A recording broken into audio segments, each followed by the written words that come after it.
Hello dear student, good morning to all of you. This is your English teacher Vijay and today I am going to teach you the second lesson of your Flamingo book Lost Spring. We have already done the first lesson, the last lesson and today I am going to teach you the second lesson. तो देखिए यहाँ पर आज हम पढ़ेंगे आपका second lesson जिसका name है lost spring. Lost spring. Spring एक सीज़न होता है जिसको हम बसंत कहते हैं, बसंत ऋतु होती है, तो यानी खोया हुआ बसंत इसका टाइटल है और इसका सब टाइटल भी दिया हुआ है स्टोरीज ऑफ स्टोलन चाइल्डहुड, यानी खोए हुए बचपन की कहानियाँ या फिर चुराए हुए बचपन की कहानियाँ. स्टोलन STOLEN, इसका मतलब चोरी हुआ, थर्ड फॉर्म है स्टील का, तो स्टोलन यानी चुराए हुए बचपन की कहानियाँ या फिर खोए हुए बचपन की कहानियाँ. तो ये तो था आपका टाइटल. तो देखिए हमेशा की तरह आज भी मैं आपको टाइटल के बाद ऑथर के बारे में बताऊंगा जिसने कि लेसन लिखा हुआ है. एनीस जंग ने लिखा हुआ है. इनकी बर्थ है 1964. Was born in Rourkela. Rourkela में जो है इनका क्या हुआ था, बॉर्न हुआ था, बर्थ हुई थी. And spend her childhood and adolescence in Hyderabad. इन्होंने अपना बचपन और अपनी किशोरावस्था, एडोलेंस जो कि 12 से स्टार्ट हो जाती है, 12 to 18 जो टीन एज हम जिसको कहते हैं वो एडोलसेंस कहा जाता है. तो इन्होंने वो कहाँ पे स्पेंड किया था, हैदराबाद में स्पेंड किया था.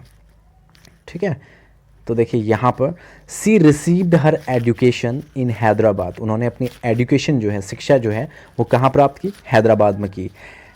In the United state of America, और साथ ही साथ कहाँ पे की, USA में भी उन्होंने अपनी पढ़ाई की, यानी अब्रॉड में भी की है. हर पेरेंट्स वर बोथ राइटर. इनके जो माता पिता थे दोनों राइटर थे. Anees Jung began her career as a writer in India. इन्होंने एज अ राइटर जो है अपना करियर स्टार्ट किया था इंडिया में. She has been an editor and columnist for major newspaper in India and abroad. इन्होंने क्या किया, ये एडिटर भी रही हैं और कॉलमनिस्ट भी रही हैं, जो कॉलम लिखते हैं, और संपादक भी रही है, एडिटर, जो कि कहाँ पर, इंडिया में भी और एब्रॉड में भी, देश में भी और विदेश में भी. एंड हैज़ अथॉर्ड सेवरल बुक्स, और कुछ किताबों को भी इन्होंने लिखा हुआ है. ठीक है, तो इसके बाद देखिए लास्ट में अब आगे इनके बारे में क्या बताया हुआ है. यहाँ पर बता रहे हैं the following is an except from her book title lost spring stories of stolen childhood. और जो ये अंश है, एक्सेप्ट है, ये देखिए एक्सेप्ट जो यहाँ पर लिखा है इसका मतलब अंश होता है, खंड, भाग, कुछ भी कह सकते हो.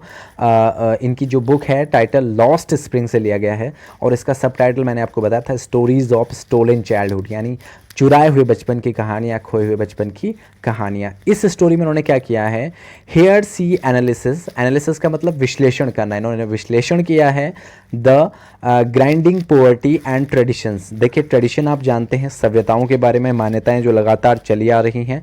और ग्राइंडिंग पोवर्टी मतलब, ग्राइंडिंग मीन्स होता है किसी चीज़ में किसी की पिसाई करना, यानी दबोचना. तो पुअर्टी यानी गरीब लोगों को किस तरह से लोग दबोचते हैं और उनके ट्रेडिशन कैसे होते हैं. विच कंडेम, और आगे यहाँ पर कंडेम एक वर्ड लिखा हुआ है जिसका मतलब क्या होता है आप सभी को पता होगा. कंडेम का मीन्स होता है, यहाँ पर मैं इसको मार्क कर लेता हूँ जिससे कि आप लिख भी लोगे. कंडेम मीन्स यहाँ पर जो वर्ड लिखा हुआ है CONDEMN, यानी यहाँ पर निंदा इसका मतलब होता है. क्या होता है, निंदा, निंदा करना किसी की. हालांकि इसका कई बार आप मतलब देखोगे कि जो भाग्य में लिखा होता है उसको भी कंडेम कहते हैं, लेकिन नॉर्मली इसका मीन्स जो है वो निंदा होता है, यानी किसी को क्रिटिसाइज करना. तो यहाँ पर जो हमारी राइटर है वो क्या क्रिटिसाइज कर रही है, कंडेम कर रही है, किस चीज़ को, these children's to a life of exploitation. Exploitation means होता है शोषण, यानी ये जो बच्चे हैं इन पे हो रहे, इनकी गरीबी के कारण या इनकी ट्रेडिशन के कारण इन पे हो रही जो एक्सप्लॉयटेशन है, यानी जो शोषण है, उसके बारे में. तो हमारी जो कंप्लीट स्टोरी है वो सारी इसी से बेस्ड है. तो यानी यहाँ पर आपको पता चलता है कि बच्चों के साथ उनके बचपन को किस तरह से चुराया जाता है, कैसे उनका बचपन जो है समाप्त हो जाता है और वो बचपन से ही रिस्पॉन्सिबिलिटीज़ को लेने लगते हैं. तो ये हम पढ़ेंगे इस स्टोरी में. बहुत ही शॉर्ट में आपको समझाऊंगा, आप एकदम पे अटेंशन के साथ इस स्टोरी को लिसन करेंगे एंड वॉच करेंगे. तो देखिए यहाँ पर एक इम्पॉर्टेंट चीज़ मैं आपको बता देना चाहता हूँ कि इसमें आपकी 2 स्टोरीज़ हैं.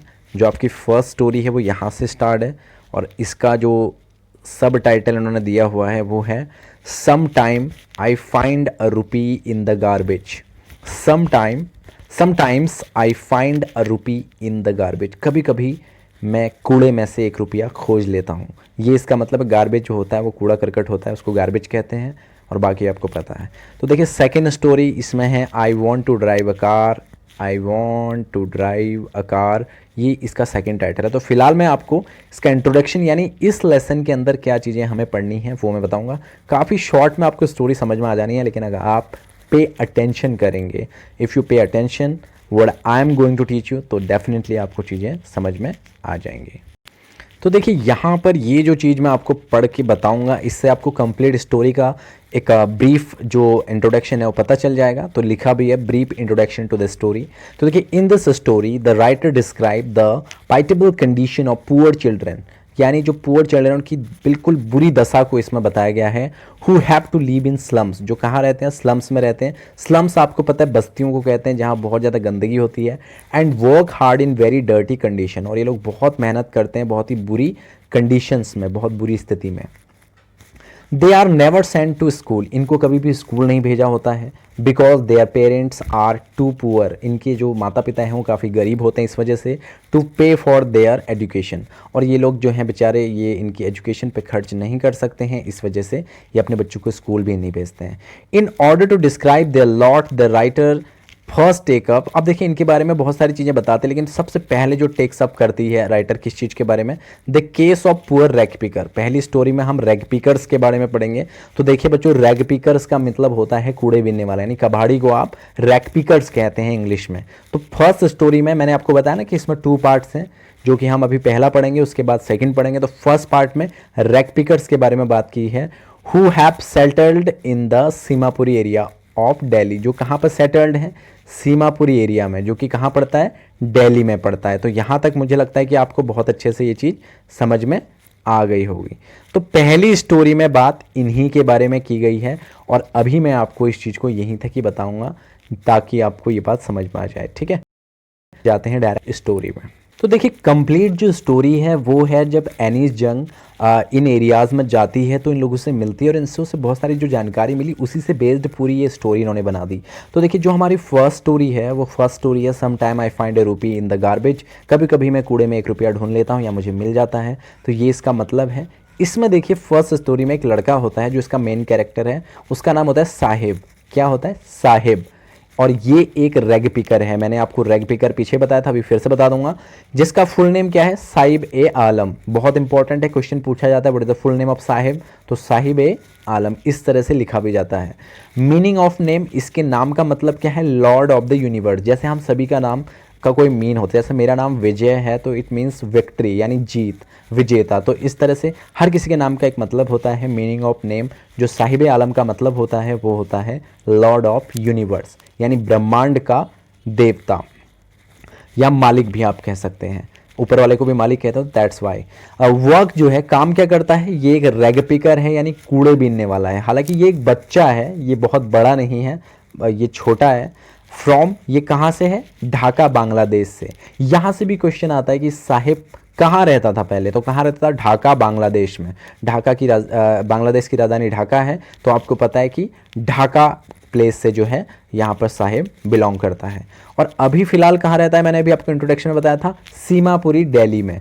सीमापुरी दिल्ली में ये लोग यहाँ रहते हैं। अब आप खुद ही सोचिए कि कोई भी व्यक्ति ढाका में रहता और अचानक सीमापुरी कैसे आ जाएगा।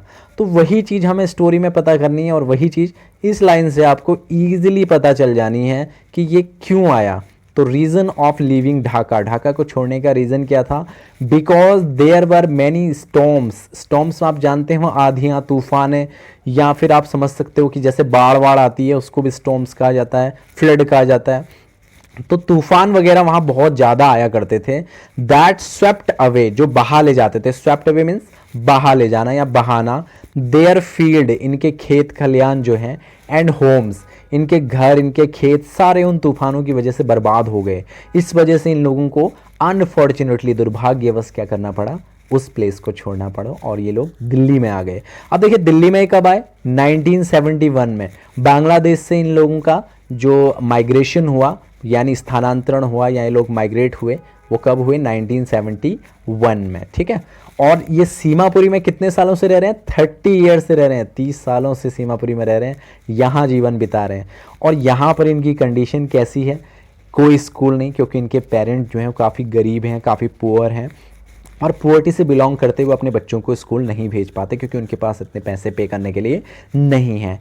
और देखिए इतने 30 सालों में यहाँ रहने के बावजूद जो ये लोग हैं, इनको नो आइडेंटिफिकेशन कार्ड, इनके पास कोई भी आइडेंटिफिकेशन कार्ड नहीं है, आईडी पहचान पत्र नहीं है, सिर्फ इनको राशन कार्ड दिए गए हैं। और वो भी आप जानते हो पॉलिटिशियंस के माइंड का गेम है, यानी इन्होंने अपना दिमाग लगाया, इन्हें राशन कार्ड दिया ताकि इनका जो है वोट जो है वोटर लिस्ट में इनका नाम आ जाए और ये क्या कर सकें, वोट दे सकें। क्योंकि इन रैक पिकर्स की सीमापुरी में टोटल संख्या है 10,000।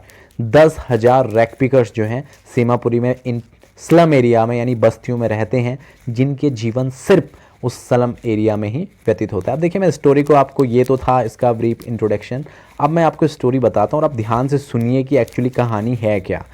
ठीक है, तो देखिए कहानी में होता क्या है कि हमारा जो साहिब है वो एक दिन मुलाकात होती है उसकी हमारी लेखिका से, और लेखिका उससे एनीस जंग, यानी एनीस जंग हमारी लेखिका है, तो ऑथर जो है उससे मिलती है और ऑथर उससे जब बात करती है, उससे पूछती है तुम स्कूल नहीं जाते, तो रीज़न बताता है कि मन तो करता है पर मैं जाता नहीं हूँ। तो एनीस जंग इसमें एक मजाक भी करती है, अगर मैं स्कूल बनाऊंगी तो क्या तुम स्कूल पढ़ने आओगे, तो ये हाँ कहता है। और फिर उसके बाद ये दोनों डिपार्ट हो जाते हैं, यानी अलग अलग हो जाते हैं। और कुछ दिनों के बाद दोबारा से जब जो साहिब है वो एनीस जंग को देखता है, देखिए आपको पता है छोटे बच्चे बहुत ज़्यादा याद रखते हैं किसी भी चीज़ को, तो सेम उसी तरह से जो एनीस जंग है वो अचानक से साहिब को दिखती है और साहिब उसके पास जाता है और उससे पूछता है कि स्कूल बन गया। यानी उस दिन जो एनीस जंग ने उससे कहा था कि अगर मैं स्कूल बनाऊंगी, देखिए यहाँ पर दो लोगों के बीच में बातचीत चल रही है, ये है एनीस जंग और ये है साहिब।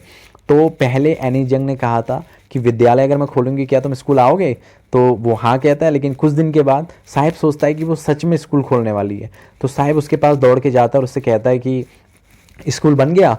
तो ये बहुत हंसती है और इसको बहुत एम्बैरेस्ड फील भी होता है, शर्मसार हो जाती है क्योंकि एक बच्चे से जो मजाक किया था बच्चा उसे सीरियसली ले गया। तो यहाँ पर एक क्वेश्चन भी कई बार बनता था कि उसने क्यों एम्बैरेस्ड फील किया, तो इसलिए क्योंकि उसने उससे एक गलत कमिटमेंट किया था।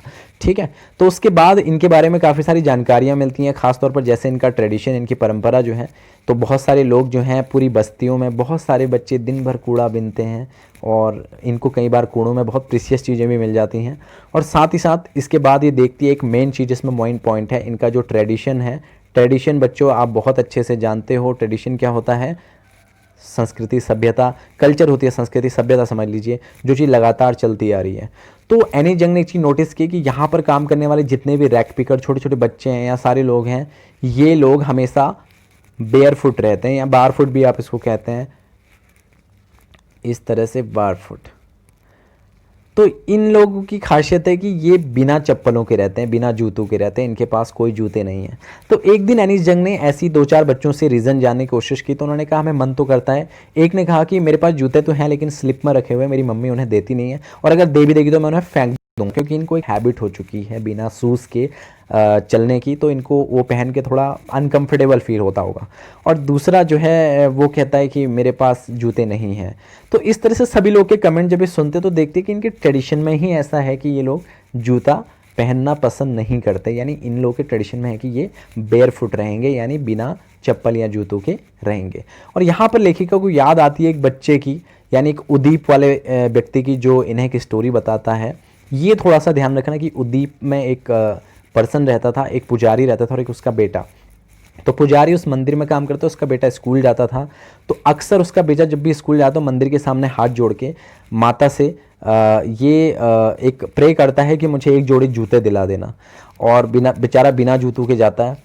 तो इस तरह से जब वो डेली जाता है तो उसके 30 साल के बाद जब लेखिका उस जगह पे जाती है तो देखती है कि वो मंदिर पूरी तरह से टूट चुका है और वहाँ एक नया पुजारी आ गया है। और उस पुजारी का बेटा सडनली एक बैग लेके आता है और स्कूल से, और अपना बैग फेंकता है। उसने बहुत अच्छे जूते पहने होते हैं।